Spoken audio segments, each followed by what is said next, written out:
Hello. I'm not sure if we have anybody here yet. I pushed the button a little earlier than usual. But welcome. We're gonna do some fun learning tonight. Back in learning mode. Last night I was in some building mode.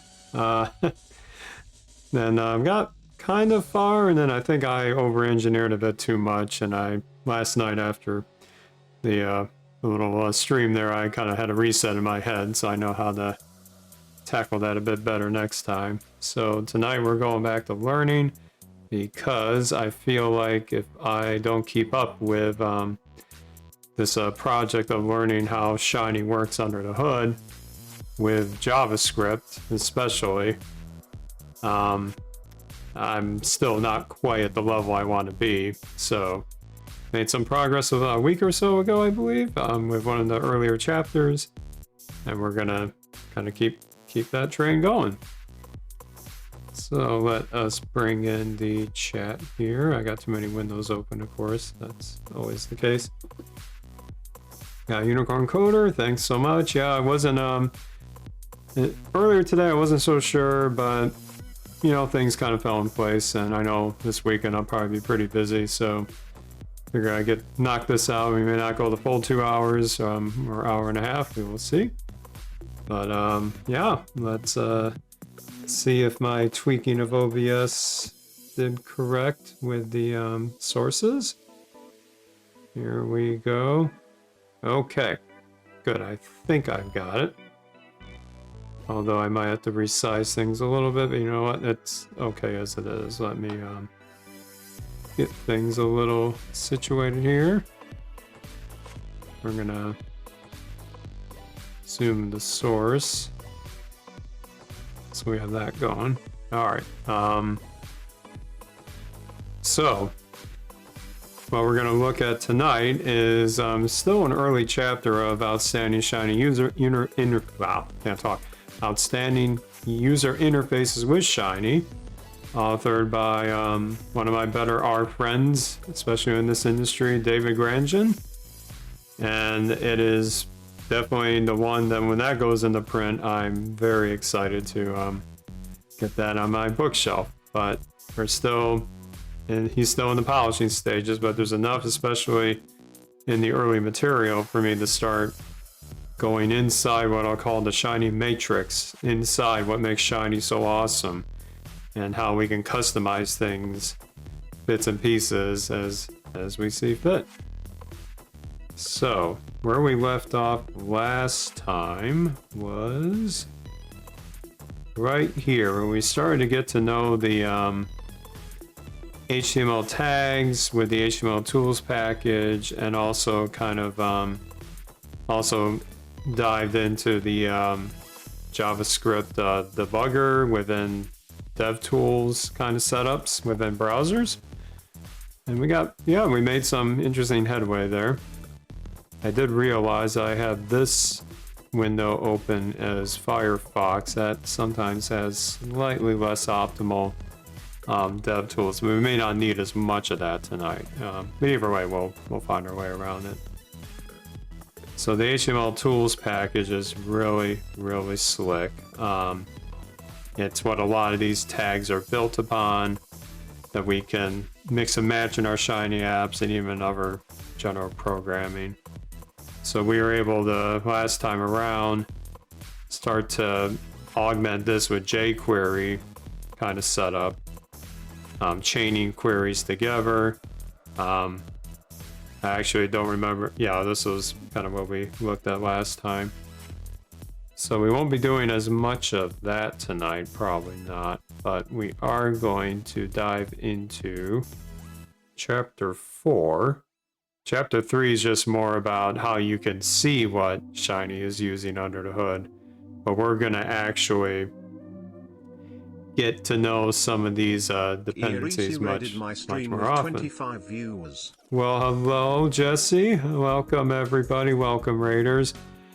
As I alluded to in your chat earlier, there is no feasible way I can top what we just saw with the animation and a new meaning to meditation, but Think of this as your gentle cool down after that chaotic high. And we're gonna do some learning tonight.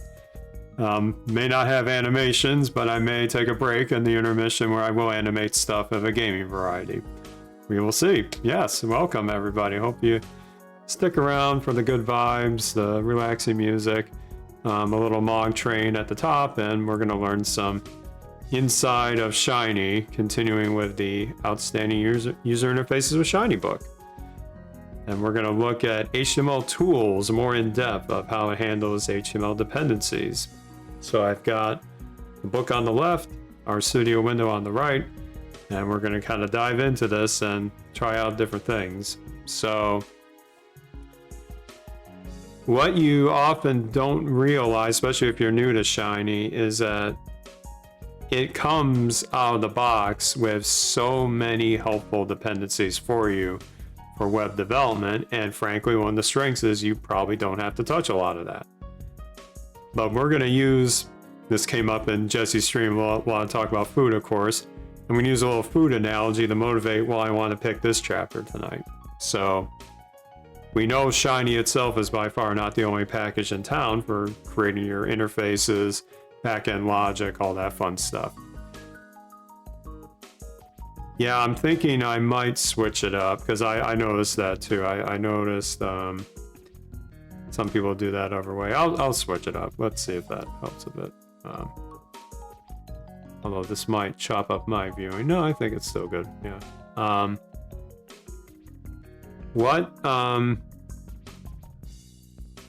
Well, I'm going to switch it up a bit. I want to see which way I prefer first. I haven't done this in a while, so this new OBS process, I'm very agile, wink wink, so I can mix and match on the fly. So back to my analogy with food, of course, is that,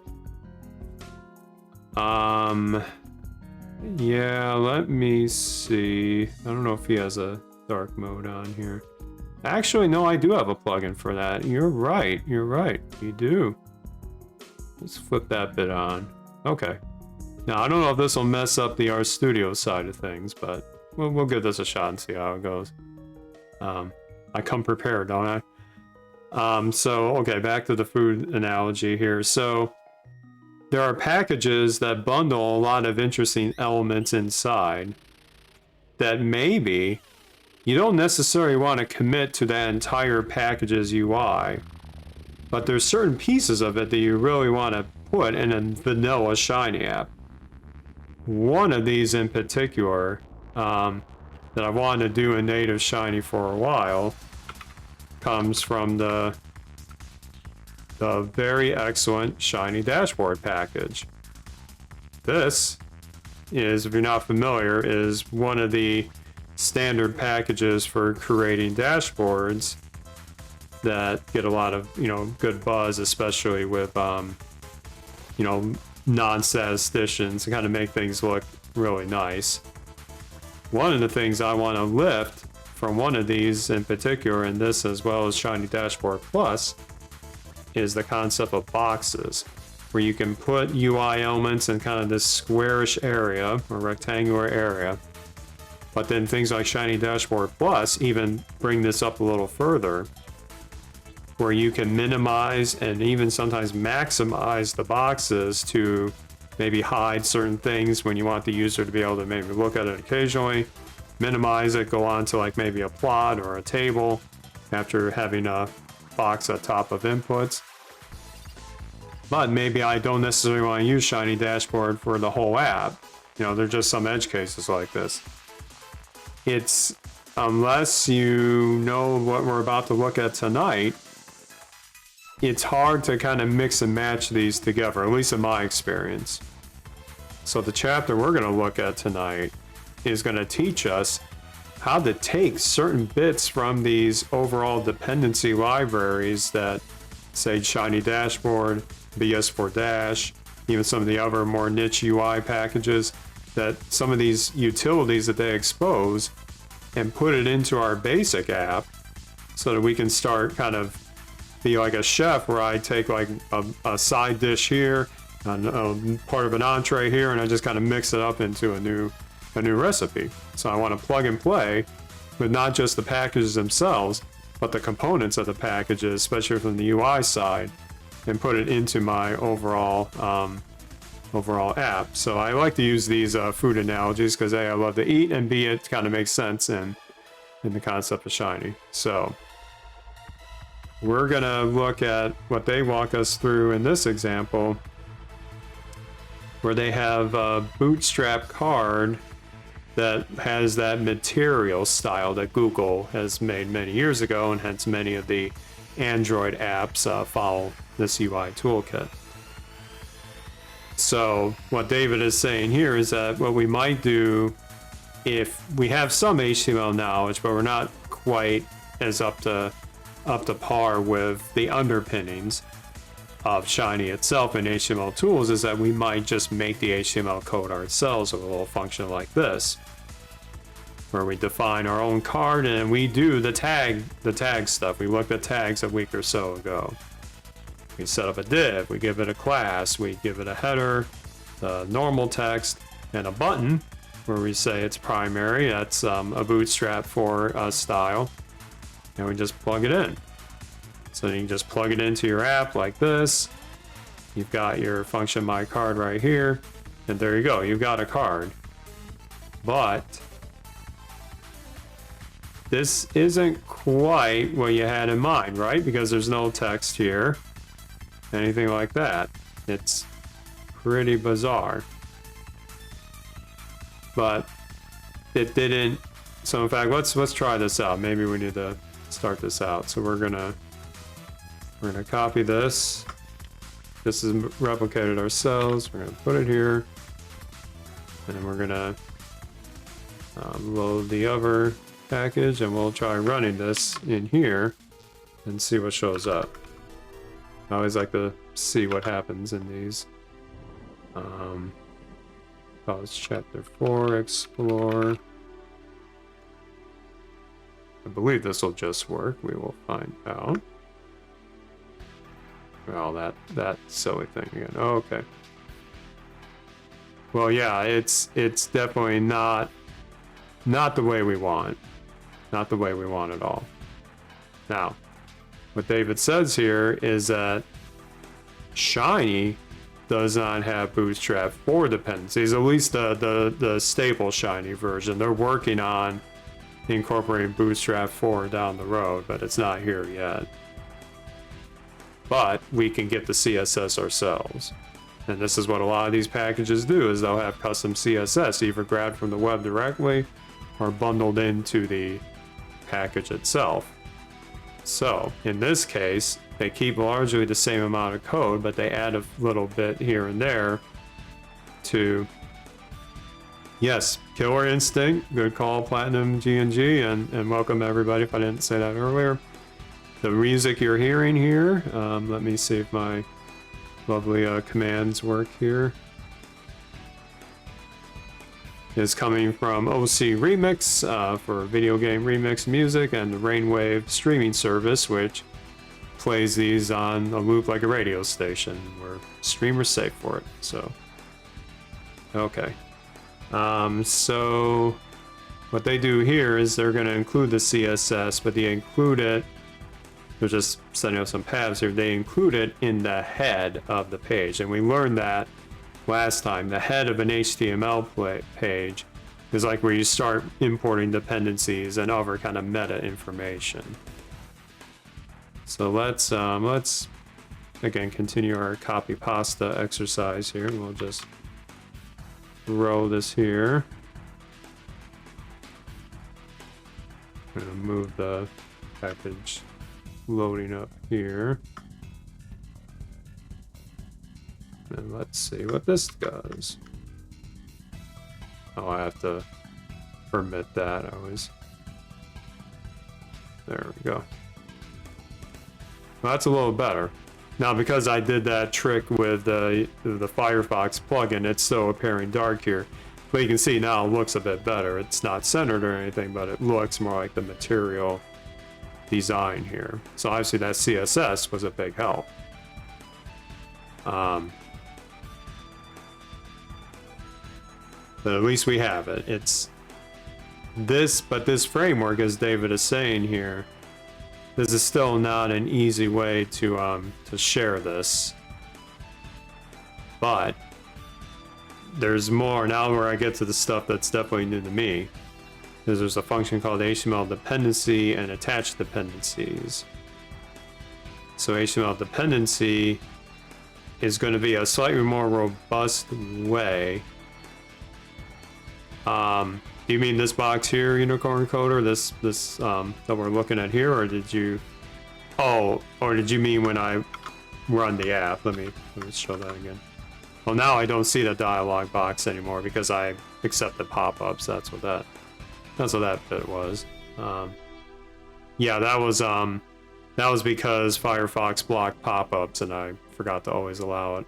Whenever you run a Shiny app on RStudio server, it'll nag you about that on most browsers, so you have to kind of opt into all of that. Okay, so basically what I read this as is that HTML dependency is a nicer way to include these CSS-like dependencies or other bits into Shiny in a native way. That's the way I kind of read it. I'm sure there's more explanations to it.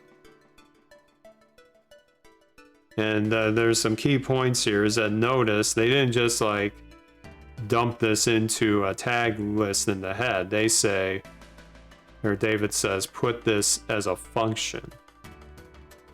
I'm actually pretty used to doing these kind of things in functions. In fact, I did functions just to create like a random data frame in my app based on certain parameters, or even just with no parameters at all, to make it almost like a reactive in a sense.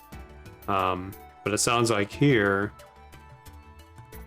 this gives you the flexibility of not only using a CDN like this Cloudflare one, but if you want to bundle the CSS and other libraries in your app itself in the source code, or perhaps a package, then you get to kind of do it both ways.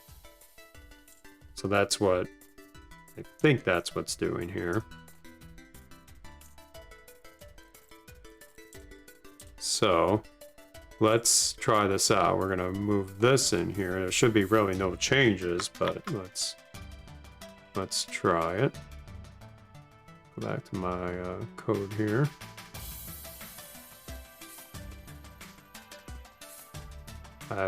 I used to have the keyboard shortcuts memorized, but I forgot them.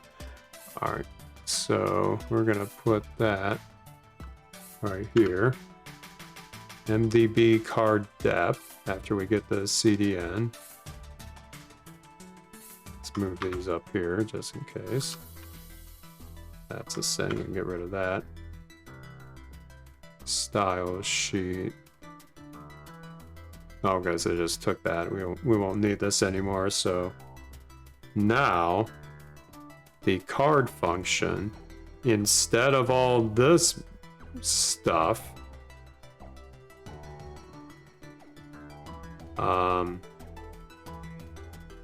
well, this is kind of gnarly to me. We define the function. Oh, okay, no, it's a different object. But wait, no, wait a minute here. So we define the function, but we recursively call it. That's kind of out of left field. I guess this is in theory possible. I've never done it before in my projects. Well, let's go with it. That's quite interesting. I want to get to the meat of that in a little bit. Okay, Isomore asks, what's the difference between using a CDN versus shipping the JS with your app? Well, frankly, I think the difference is practical. If you ship it with your app, you don't have to depend on an online resource to grab it. But the downside might be if that library or set of style sheets is large, even when minified, you might have a big app or package on your hands. That's the way I intuitively think of it. But I do see packages like BS4- and the like, they bundle it within the package itself, I think, to ease the use of sharing.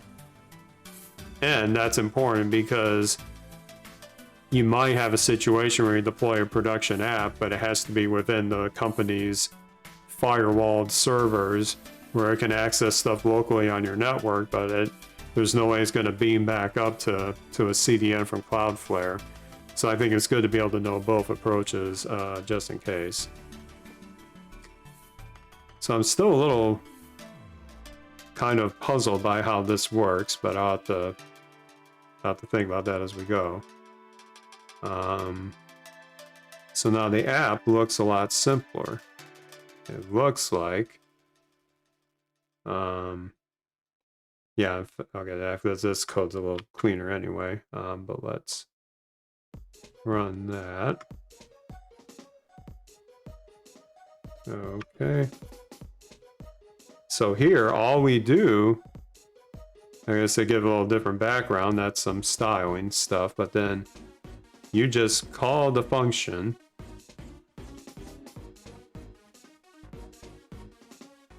Well, let's see what happens. Sounds like it's about to have some breakage, but let's find out. Well, it's hard to really tell if anything really went wrong there. Yeah, the recursive call, maybe that is it, but maybe that was a gotcha. Oh, but they're saying here, okay, let's run that again. It's time to go in the DevTools space. Let's see. Okay, let's inspect. Now let's look here. I realize this might be a little small. Maybe I'll try to zoom in a little bit. So let's look at our head here, shall we? Oh, that's my dark reader thing. So that's gonna be at the top here. Wow, the dark reader really put a lot of stuff in here. Okay, now we're getting... Good grief, that was a lot. Now I'm a little confused. I feel like I may have... The dark reader may have messed this up. Let's see. Let's see what they have. I feel like I should be looking for something here. Oh, the scripts. Let's look at the scripts. Polyfill min. Our studio no cache. Cache. There's the cache, math jacks. Good grief.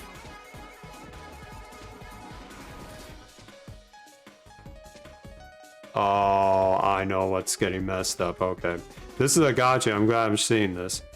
When you run the app in this kind of little window, it actually is like within the confines of our studio itself, which means it's got its other div and other bits with it. So the way we get around this, let me stop running this for now. Let me show all the panes here. This tripped me up once before. What you need to do is in this run app, you need to run in external, which will make it easier to view this. So we'll just run this again. Yeah, this is more like it. Okay, now we're gonna inspect this.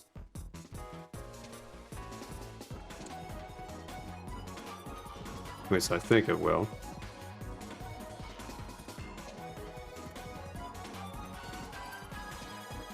Where are the scripts? Okay. Yeah, let's search. Yeah, let's search here. Well, there's Bootstrap. Oh, that's the jQuery, shinydashboard, Bootstrap. Well, where's our material section?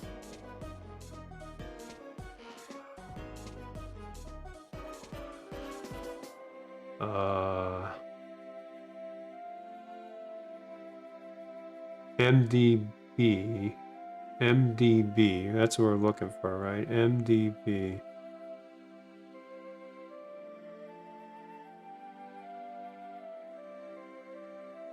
I wonder if this is because Firefox is not showing me everything. I wonder if that's it. or if it's the dark mode thing. No, it shouldn't be. Like, everything should be here. Let's do NDB. No. Oh, wait, there it is. There it is. Oh, okay. There it is. I must have missed it. Okay.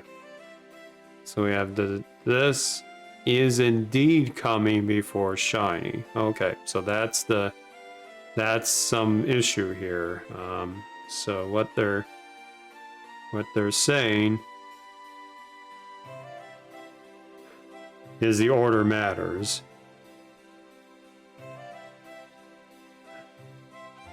Okay. So basically what it's saying here is that Shiny is adding Bootstrap jQuery, but you don't have control on where they're going to be inserted. So we have to be more diligent on where this is going. Okay, okay. Interesting, interesting. Okay, so now we get to the motivation of why I wanted to do this tonight, is this section right here, importing a dependency from something else that's already established. So this is exactly what I wanted here. I think that may be it, Isomor, is that the shiny stuff is overriding what we had in the material UI with that MDB style sheet. I think that's what it's doing. I could be wrong, but that does seem like the order is most definitely matter here. Okay, so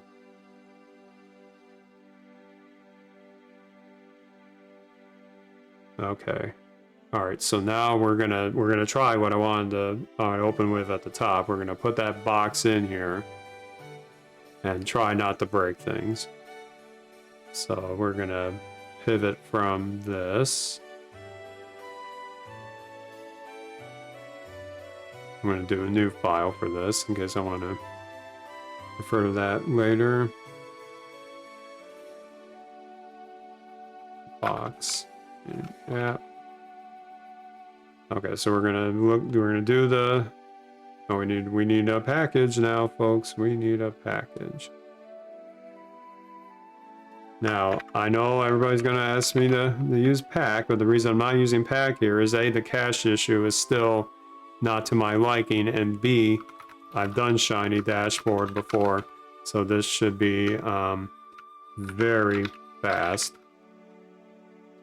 because I have the cache with RM already ready to go. I need to update the command. I'm okay with pack. I didn't update the command yet. Okay. Okay. All right.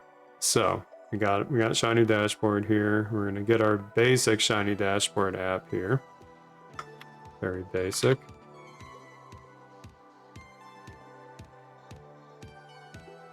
Oh, I gotta run the app, of course. Get that in here. All right. Let's run that. Yep. Wait a minute. Oh, I didn't. Did I run the wrong thing? That should not have done any of that. Oh, dashboard UI. That's why. Oh, that's an interesting little bug there. There we go. That'll do the ticket. Oh, I forgot to stop it. Okay, there's our dashboard with a whole lot of nothing right now.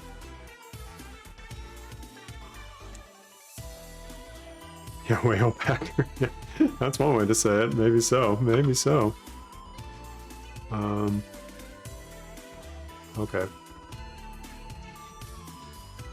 Custom dependencies. Okay, so now we're here now. So dashboard page.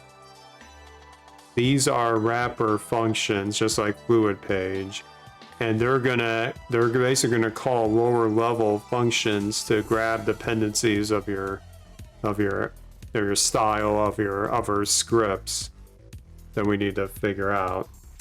But now we're gonna go on a journey to see what those dependencies just happen to be. So we'll keep this kind of towards the bottom.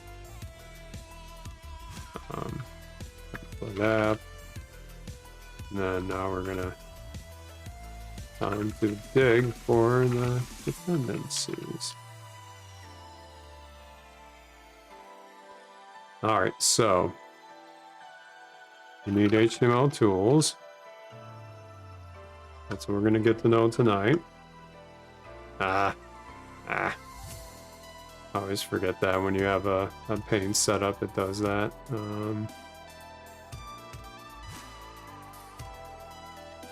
That's okay, we'll just keep it like this. We don't need this here.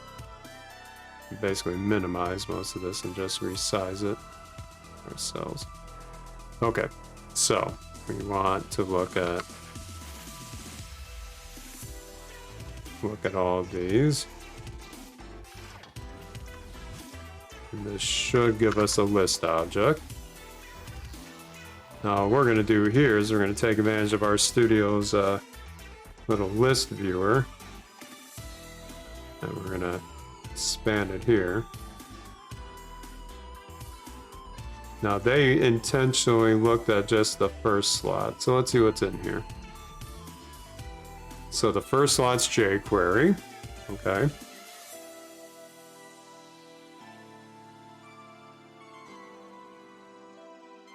Or did I do this right? Hold on. No, I did do this right. But I feel like theirs looks a little different than mine. Let's see what else is in here. Oh, Font Awesome is 2. Huh. But mine has jQuery here. Okay. What's in 3? Bootstrap, okay. 4 is Admin LTE, and 5 is Shiny Dashboard. Okay, so Shiny Dashboard itself comes last.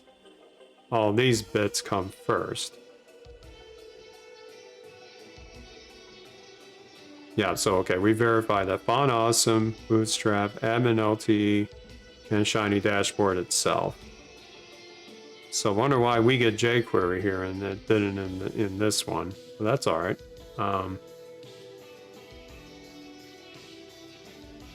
Now,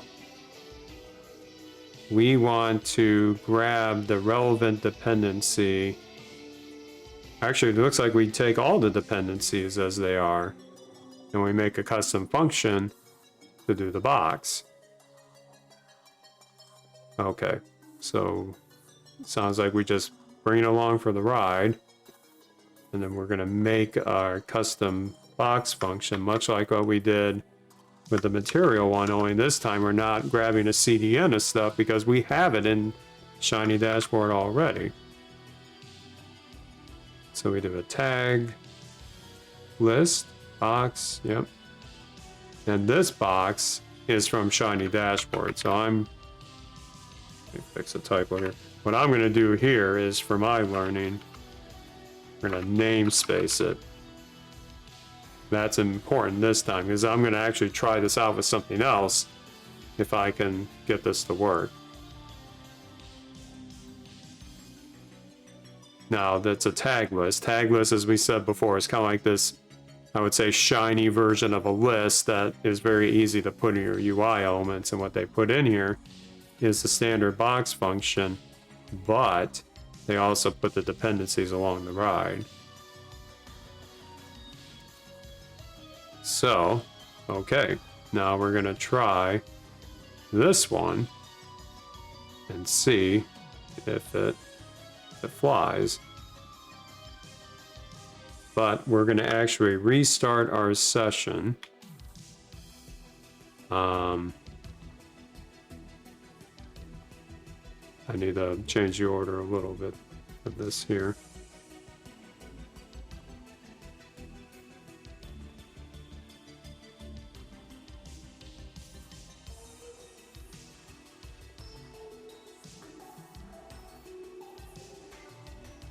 Hold on here.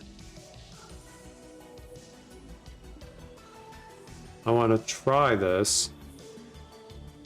I want to maybe go a little step ahead here. Is instead of doing this, well, okay, we do, okay, I see. Well, this is kind of a temporary thing.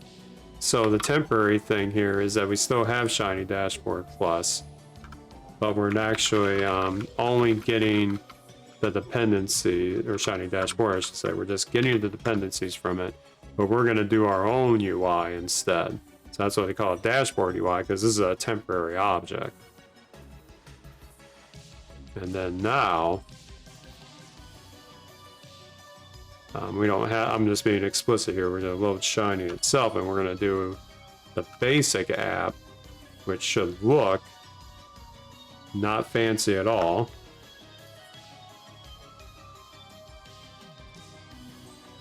My dashboard box, that's here. And this becomes UI. Okay. Alright, let's see if this does the trick. There it is. There is my box in all of its glory. Now, I'm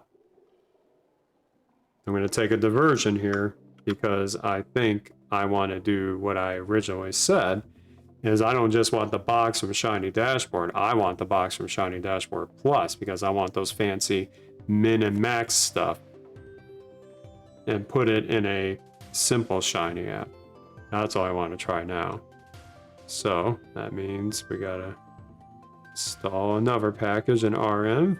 Ah, don't do that, don't do that. All right.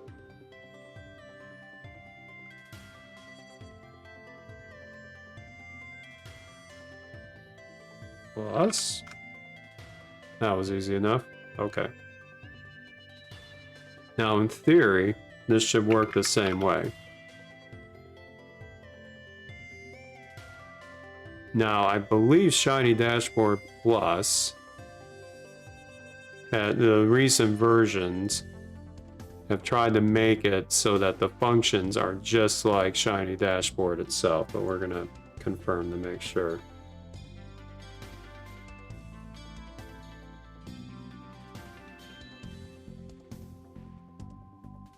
Yeah, dashboard page. So this should mask everything. We're gonna give it a shot just to be sure.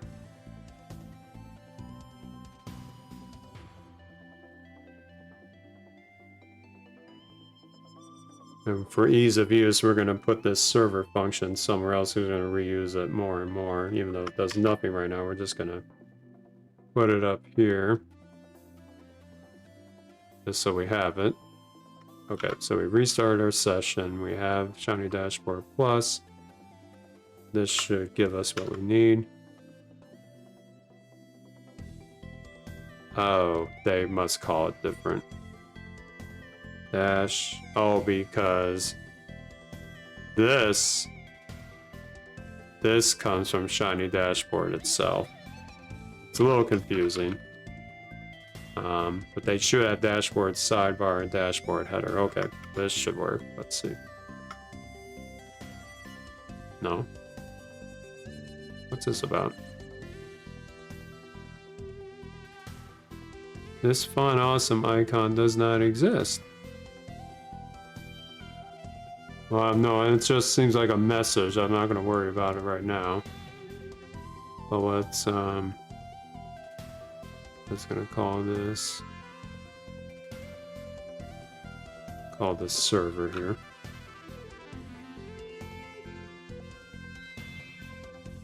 I'm going to run the app just like this to make sure my dashboard UI is appearing.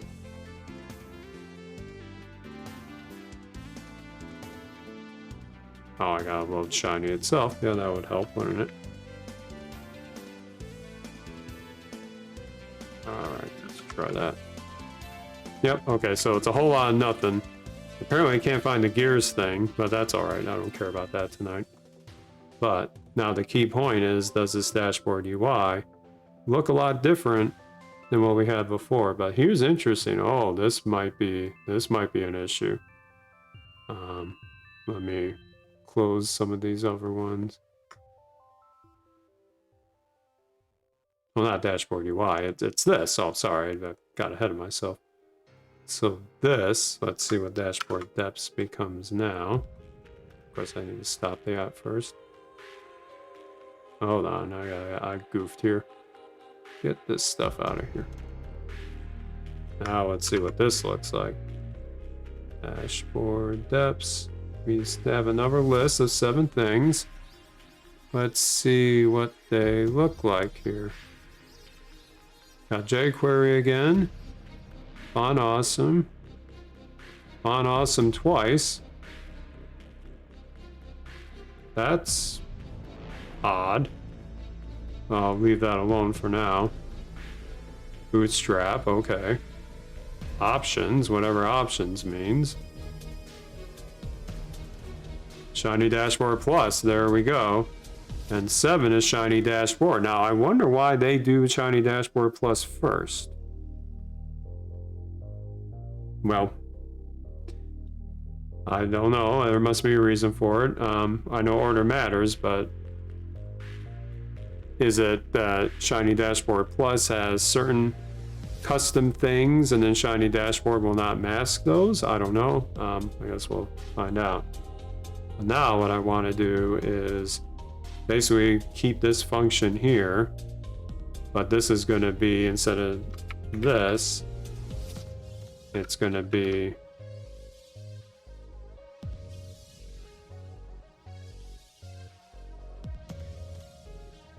okay. Let me look at the help for this. Title, I want collapsible equal true to prove this out. So we're gonna change the syntax a little bit here, make it more readable. Title, status, and then collapsible equal true. And just for fun, we're gonna see if this does get to be collapsed. Okay. This should be the same. And we got this again.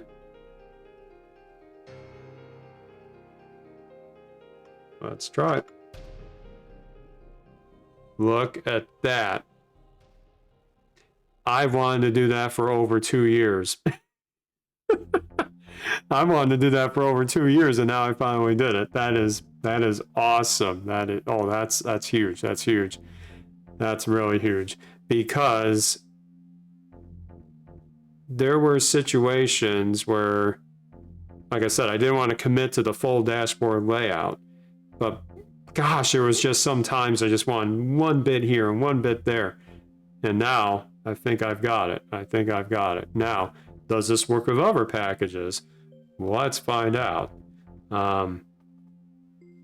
We could do, let's pick another widget from one of these packages. So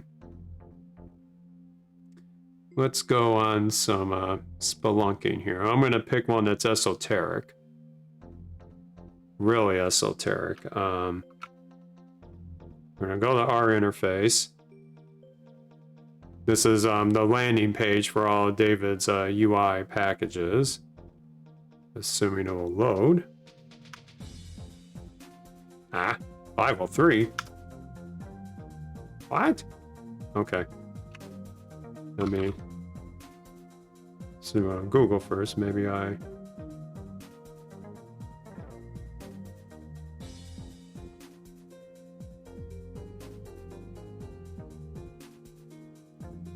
Alright, well, we're just going to navigate on the GitHub repo. Our interface. Yeah, this should be. Well. Okay. Well, I know the packages pretty well, so that's an odd one. But there's one that's fun here. Let me think. Argon Dash. Is this the fun one? Let's take a look. Yeah. Well, that's kind of fun. But is this what he used for that Pokemon app? I feel it may have been this. It may have been this. You can see it's got some interesting elements here. Slightly different take on layouts. I wanna pick and choose from here.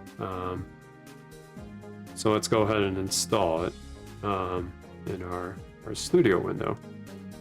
And I want to see if this technique works for even some of the more esoteric packages out there.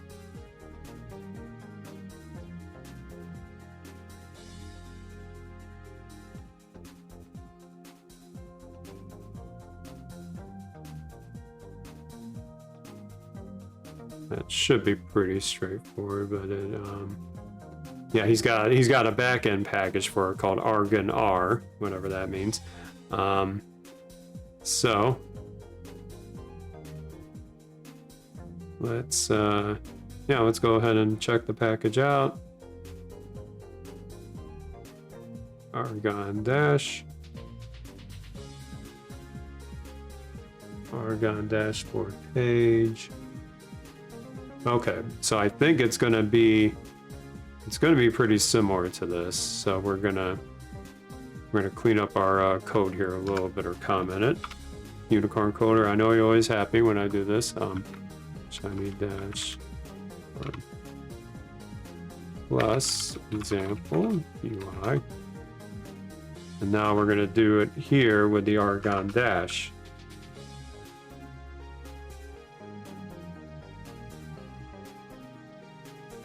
I kind of feel like a kid in a candy store right now, if as geeky as it sounds with this trick, because I've been, like I said, wanting to do this for years, and now I want to convince myself that this works for other packages as well. So we're gonna load this.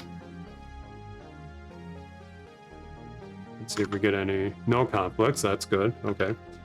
So I think we can do the same thing. We're gonna Argon dash page, same idea. Argon dash header, whole lot of nothing. Argon dash sidebar, whole lot of nothing. And Argon dash body, okay. Thank you for the follow, Ravi300. Oh, thank you, Ravi, for the follow. Much appreciated.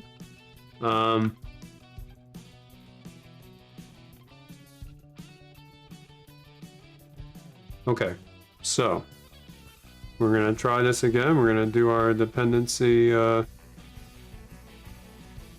exploration here, and we're gonna take a look at what this has. We're really getting inside our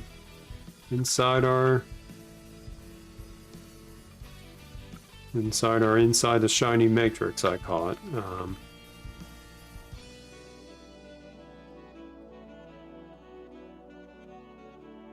Argon UI. Okay, let's run this. Oops. Did I miss something here?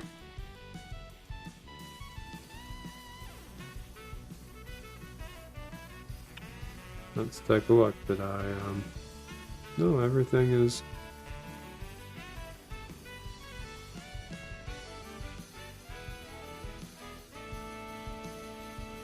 What is it saying? Argument ID is missing.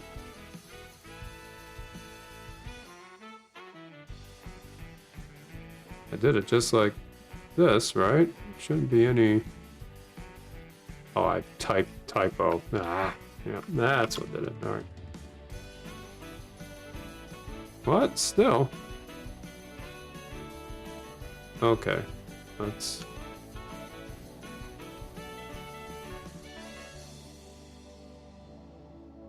Let's see if this works. If anybody see this, very bizarre. Why? Let's look at their example here. Argon dash page. Well, okay, maybe you don't need any of this in here. Let's just try that. Okay, fine.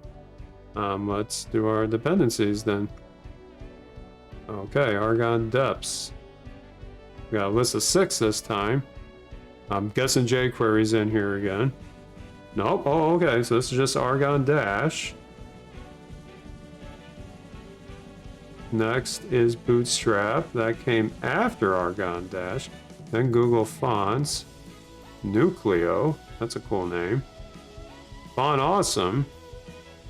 And Argon.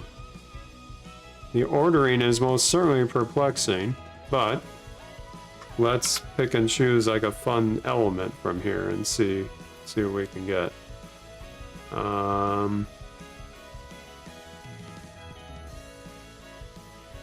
Let's see if there's any, I wonder if they outsource some of the elements to Argon itself. Let's see. Argon R, they say. Yeah, okay.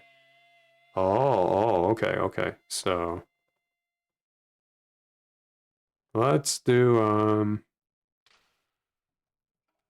we'll do an Argon button. Well, that's kind of, let's do some fun.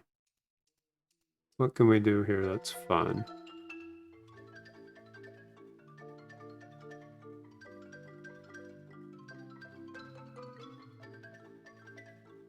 I should go to the package page and let's kind of see if there's some cool stuff here. Let's do the demo. Yeah, let's do that. Let's see what we can find here. User image, yeah. Oh, that's a 503 as well. Ah, okay. Well, let's take your advice, Unicorn Coder. Let's do a user image. Argon user. Yep, okay.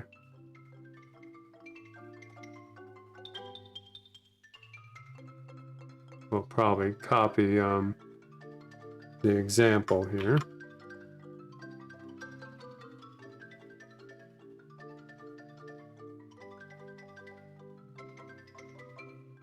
Okay.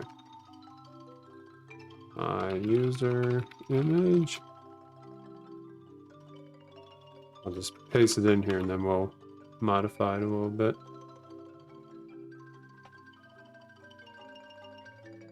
Argon user. Yeah, we'll just keep it like this. I'm just curious if it works. And then now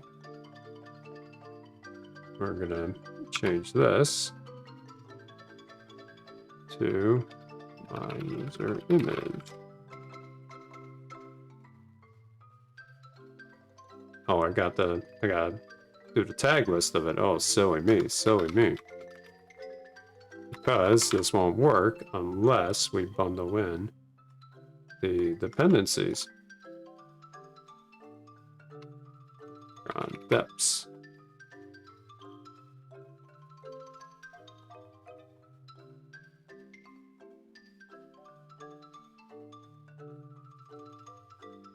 All right, here goes nothing.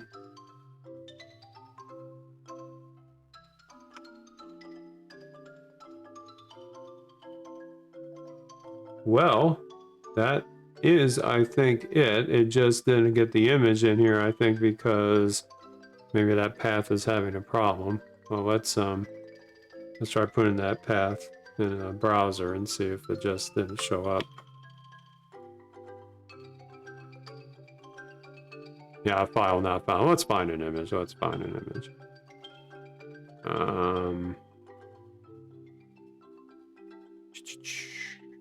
Let's find a fun image, shall we? We could do the R logo. Or let's do something different. A hex image, yeah, let's do a hex image, yeah. Studio hex. They have a GitHub repo about all this.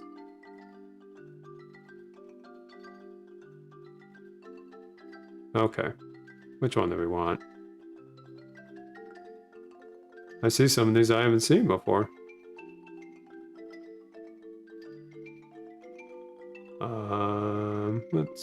Well, GT is becoming a big deal in some of my... Ooh, that's huge, okay.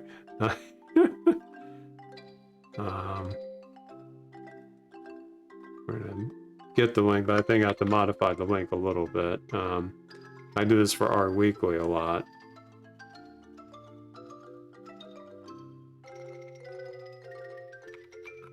I have to do like the raw version or something of raw GitHub.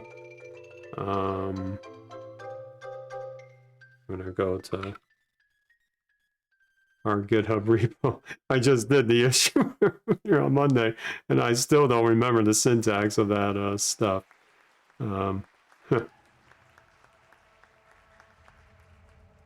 Oh, nice. Our medicine. Oh, okay. Well, no, I completely get it. Wispacida Buddha. I totally get it. I remember when our studio sent me the first sticker pack. Seems like many years ago now. I was very excited for that. All right, let me see what the heck I did. Get those images in there. That's my issue. All right, let's be the raw source of it.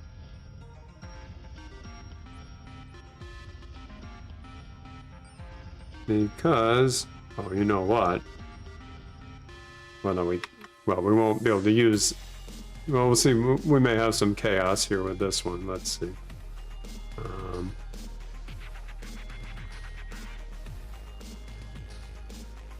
We may have some chaos with this. Let's see. Let's see. If this works in this widget, this will be hilarious.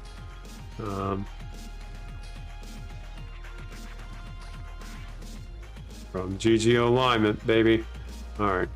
Let's see. And we will let's wipe this out.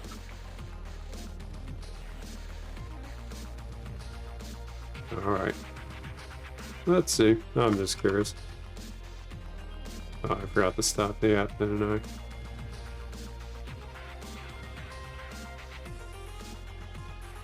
Yeah, I gotta stop the app first. Okay.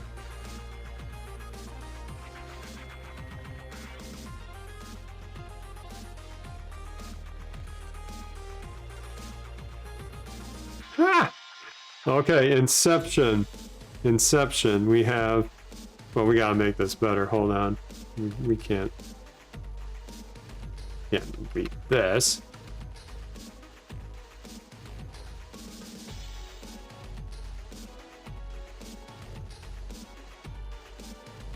All right. Because I have fun learning, don't I? All right. Let's stop the app and run that again. But I'm excited for multiple reasons. Because this is a completely off-the-wall widget. And it works in native Shiny. So this concept works for almost, maybe not completely everything, but this is cool. All right, this is cool. Now we've had our play fun here. Let's try to figure out why this works the way it does. So let's go all the way back here. Okay. So I basically proved what he just said here. There are lots of possibilities here.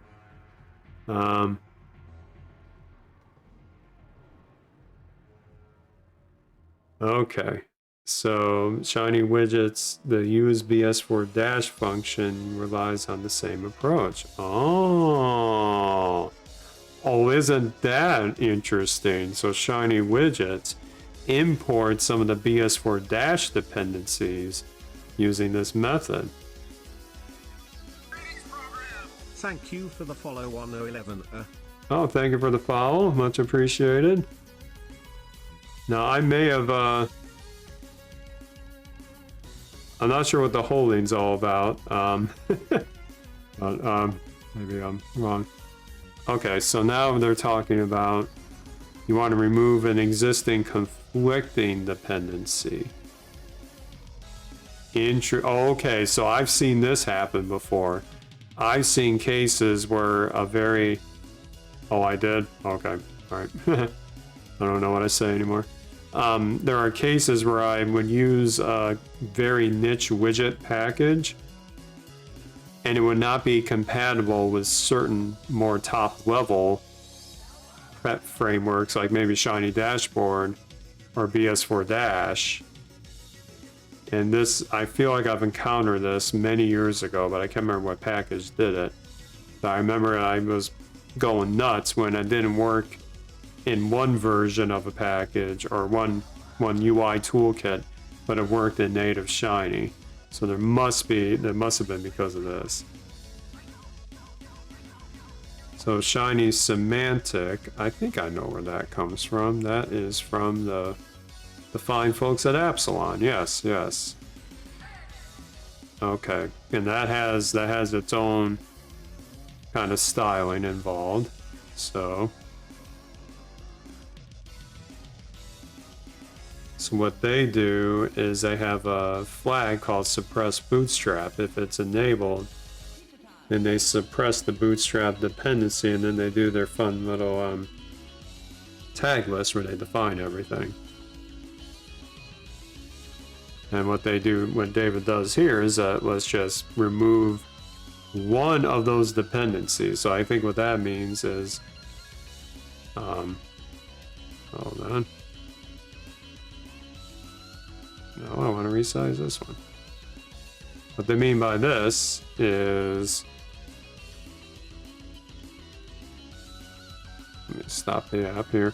I could suppress one of these, like Argon or Argon dash. In fact, let's try suppressing Argon itself and see what breaks in the app when I do that. So that was so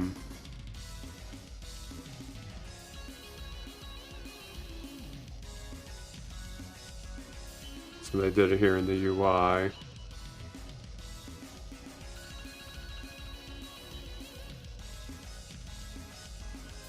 So I could do that over here, maybe. I will.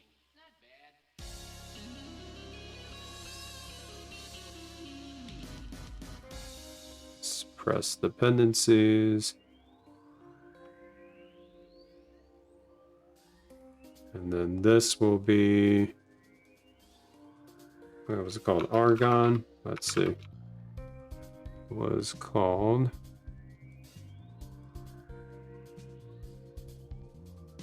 Yep, it was just called Argon. So let's see what happens here.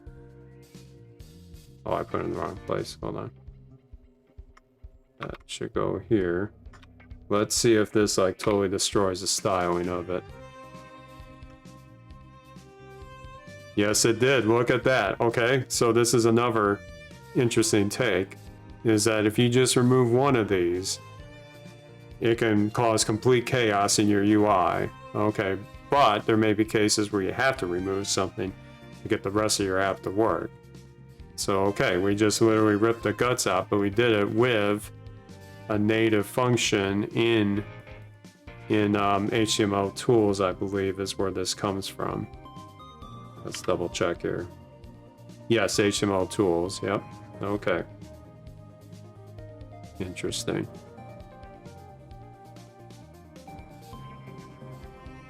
Okay, now we got another area here, resolving dependencies.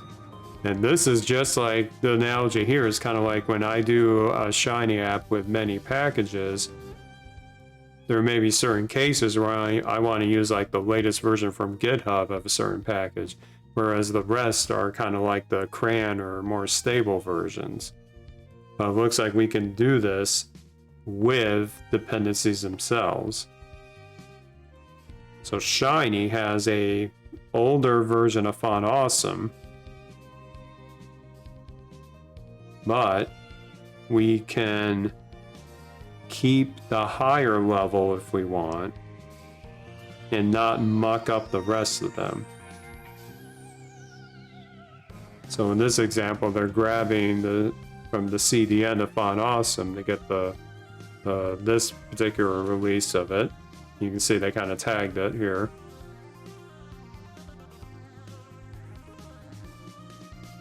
Okay, so then they make a new version of this dependency with HTML dependency. Once again, it's like a little metadata of the name, the version, the source of it, and the style sheet.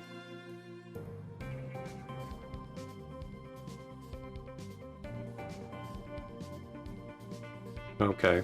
So basically, this is a great way that if you're like building one of these UI packages from scratch and you need like certain libraries here and there, you can manage up-to-date versions accordingly. Okay, so now this may be the last section for this chapter, inserting custom script in the head of the page. but there's an option, sidebar expand on hover. When you hover it, it'll expand it, but they don't expose it in shinydashboard itself.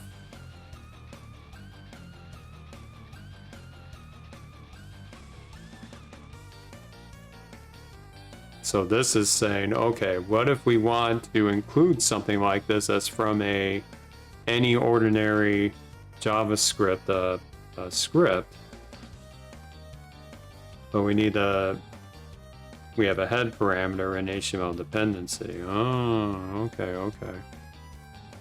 okay. So we have some options here. HTML dependency options, that's the name of it, the package it's coming from, the head. Okay, so if is.null options, we paste, we append JSON. Oh, okay, so they're converting this to JSON notation for this script, or to make a variable, this admin LTE options. Okay, so this script really is nothing more than just getting a variable in here. Okay, and then so it's basically kind of like what Glue would do too. You're just defining this on the fly with these options. Okay, now they want us to look at this example here, and this might be the way we end this chapter. Let's give it a shot. Do one more script. We'll just copy all this in.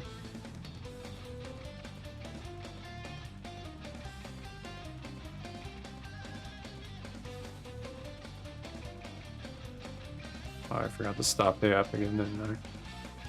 Alright, let's try again. Uh-oh. Maybe I need to restart the session. I think some crazy stuff happened here.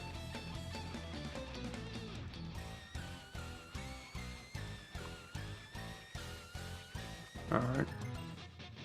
Let's restart that. Sometimes that happens with conflicts, but let's see.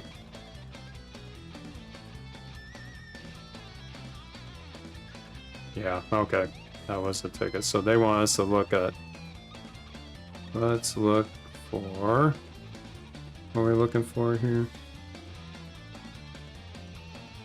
And look at the head of it. Okay, let's look at that.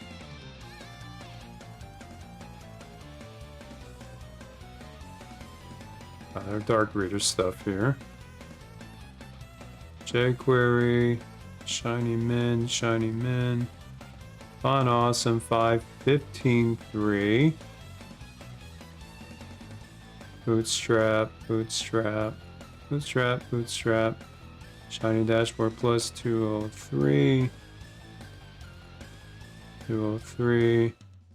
admin.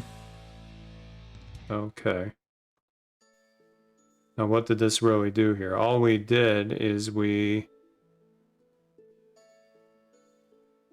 okay, we need to find where this script is. Let's see if we can find where this script is. There's no real name to it. It might be here. Yes, it is. Okay, we found it. So it's just an anonymous script that has these options in here. Okay. Yep, and then it expanded on hover. Let's do that again. Nope. Oh, there it goes. Yep. Cool. Okay. Yes. So that's an interesting trick. You can define these scripts on the fly and inject them with the same means that we've been doing with now let's look up here. With HTML dependency. Okay, so this HTML dependency function is pretty powerful because, to review what I've been saying here, this was the way that once we get some kind of UI assembled, even if we don't do anything with it like we did here, we can either inject stuff into it. I think that's what we did over here. Yeah, okay, HTML dependency was the way to nicely define your dependency for getting from a CDN or getting locally, but it also has a head argument for executing arbitrary stuff in the head of the page. And then the other learning tonight was the find dependencies is a way for you to, within R itself, extract all this CSS styling stuff so that you can build upon that, either use it as it is, remove certain parts of it, or make some parts more up to date. Okay, so that's the learning for me tonight, is that we can, without having to copy paste actual CSS code from the package's GitHub repo, we can grab the dependencies natively. This is definitely like one of those, like, I feel like I got binoculars into the source of Shiny a little bit. One of those moments that's pretty neat. And we're able to make a fun example for our favorite one of our favorite chaotic streamers who I just want to run it again one more time. I absolutely love it. We're gonna run it the right way, of course.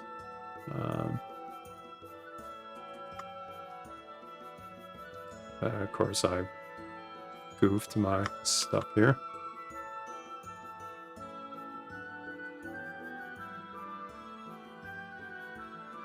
What? Where's my UI? UI's right here. Oh, Argon depth's not found. Oh, I have to do HTML tools, of course. Okay. That's what I get for going out of order here. That's awesome. Yeah, love it. We grabbed a fun little widget from Argon Dash. we put GG alignment in it. That's fun stuff. That's fun stuff. I get my kicks out of fun things. Okay, so yeah, you should know that. Yeah. Were we talking last night or was it today?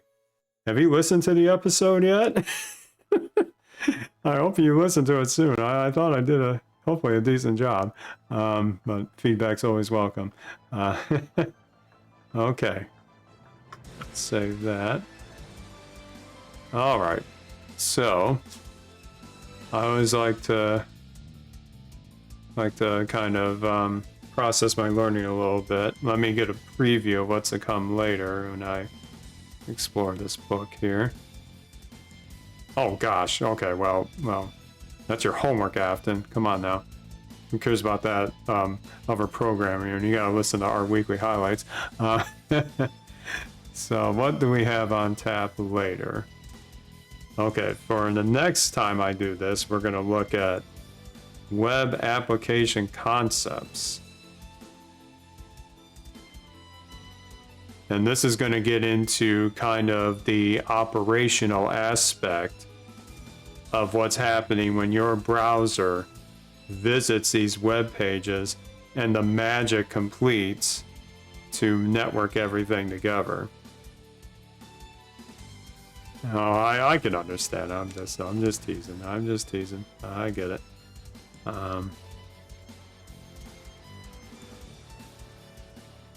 Okay. Oh, onboarding, if that means what I think it means, that's when you're either in a new role or new to the job and you have to either do a lot of trainings, you have to get access to systems, you have to talk to people, you have training videos and meetings. Okay, I've been there, done that. That's tough. Definitely been there. Yeah, that was a lot back then. I remember it was like the first month I was basically doing that, if not month and a half, when I did my role in my current job. So, okay, but what we're gonna do is, because it's my stream and I always like to have a little fun with it now. You know what time it is. Game time. So, who's ready for a little racing again? Alright. So first, we've got to clean up here a bit. I buy our studio. I buy, whoops. I don't go back here. I buy this. I don't have a seamless way to remove these yet, but we're going for it.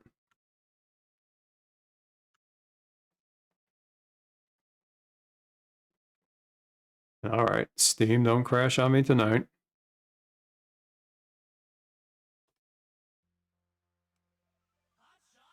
There we are. I need to get my reps in a little bit because word tells me that I'm going to be training again or racing again with my Linux friends this Sunday, perhaps. All right. Let's get a trophy tonight. Oh yeah, Monica requested this last night, Dino Dash. Who do we want tonight? We did Toshiro last night. Who do I want? Aston's a character. The Bulldog's a good car. Yeah, let's do that.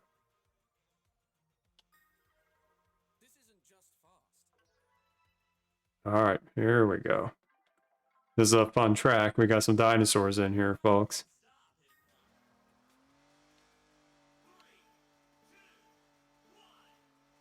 There we go. You have to time that start just right to get the top speed. Aston's cars don't go that fast right away, but they do pick up after you hit a certain inflection point.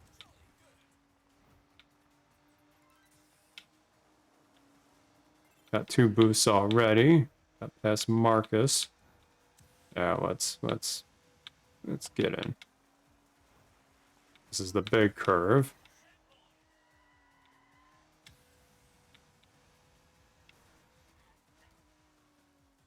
You're not hearing the sound?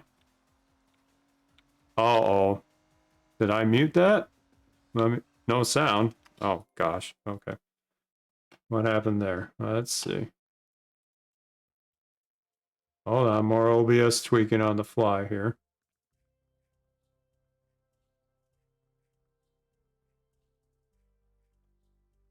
Oh, it's there. Huh.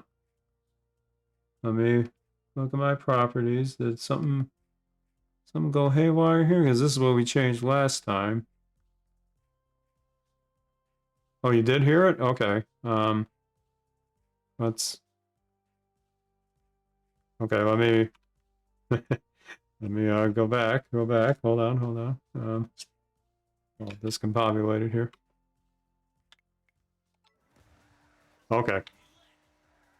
You know, as like this OBS geek, you all scare me when you say stuff like that. Okay. Okay, we gotta catch up here. We're in 6th place. Let's see if we can catch up.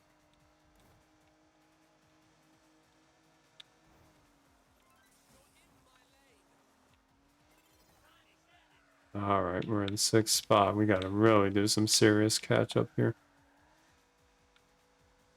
I see him. We got 1 more lap to go. They're all bunched at the top here.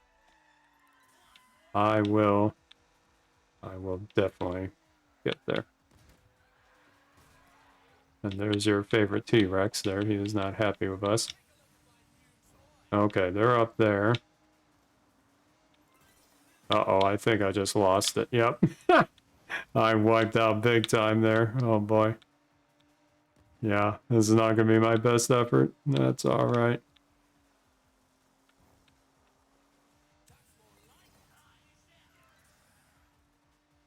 I get these kinks ironed out in my practice session so that I can defend my trophy when the real season starts. 6, yeah, that's a little ugly, but we'll see. I think we can get through it.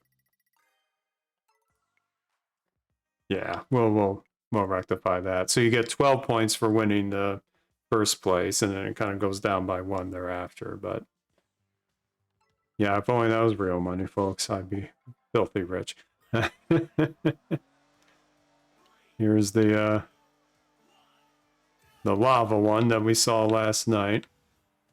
So what you can do with the in-game currency is you can trick out your cars with different accessories and all sorts of stuff. Boy, the AI is aggressive tonight. You can get different costumes, different colors, all sorts of stuff.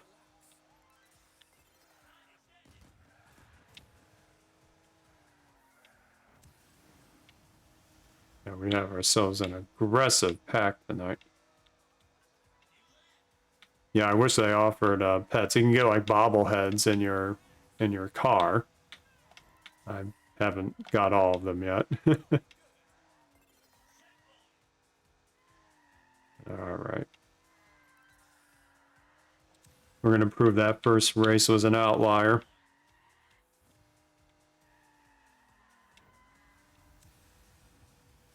There we go. Uh-oh, I hit the side there. That's not good.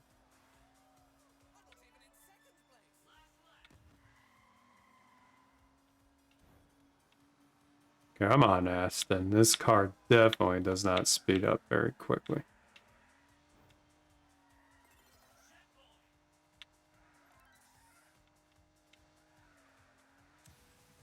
All right. It's winning time.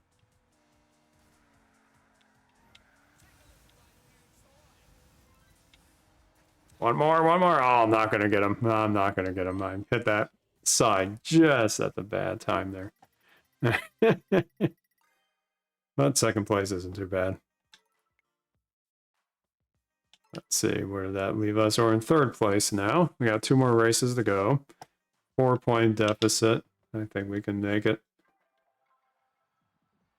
Got some snow on this one and some mountains, so enjoy the view here.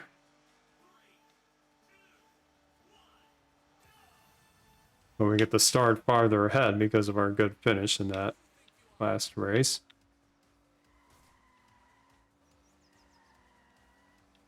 So we actually, my friends and I heard from the developers of this game because apparently our little racing seasons have been the most publicity this game has gotten on the internet. And they even unofficial, well, I guess kind of officially sponsored our last season. So we all got t-shirts for participating in it from the publisher themselves. So that was fun.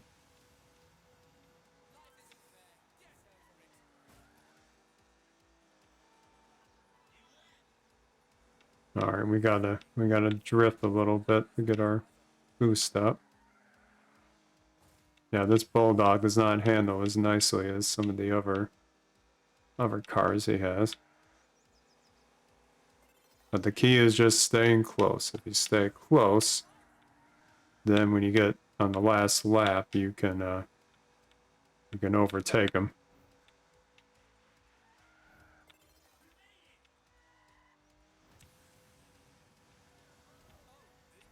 Whoop, they have a little collision up there. Wow, did you see that? That was some air time. Huh.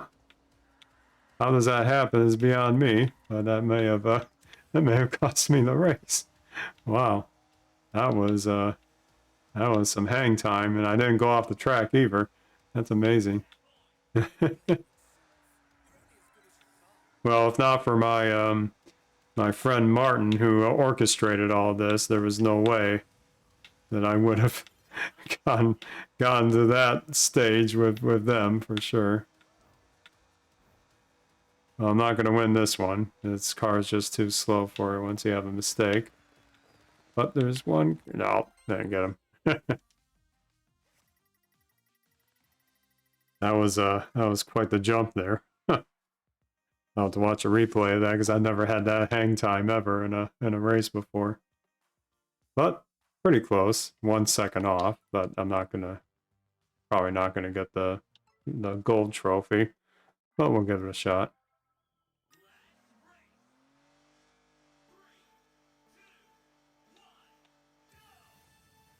All right. The other factor is my controller really is kind of failing right now on the accelerator. I have to push really hard on my right finger to get it down.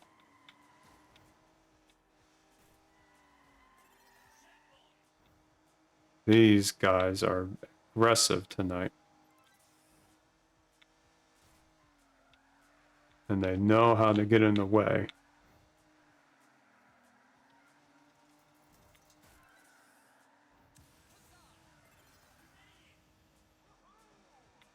You've got to keep up with the top two.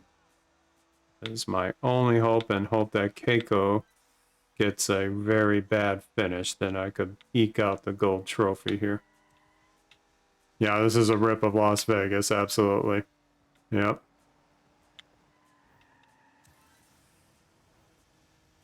We've got to catch up.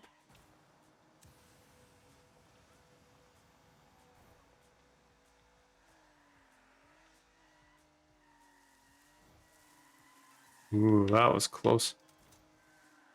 All right.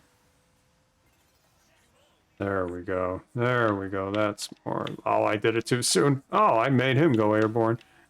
And I still kept with the pack. That's a miracle.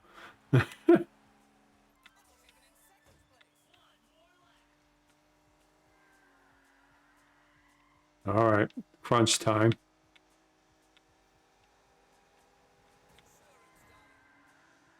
Yeah, well, camera works tough, Afton. I totally get it. But I've spent I would say a non-small amount of hours in this. Because in the beginning, when I would race Martin and Yannick and my Linux friends, I was absolutely horrible at this. But over time, I got the hang of it. Okay, we'll see if that's enough. I don't think it'll be enough, but I liked it. Let's see what kind of finish. Oh, yeah, that was a good finish. All right, let's see. Ah, second place. That's not too bad, though. Let's watch the trophy presentation. Yay.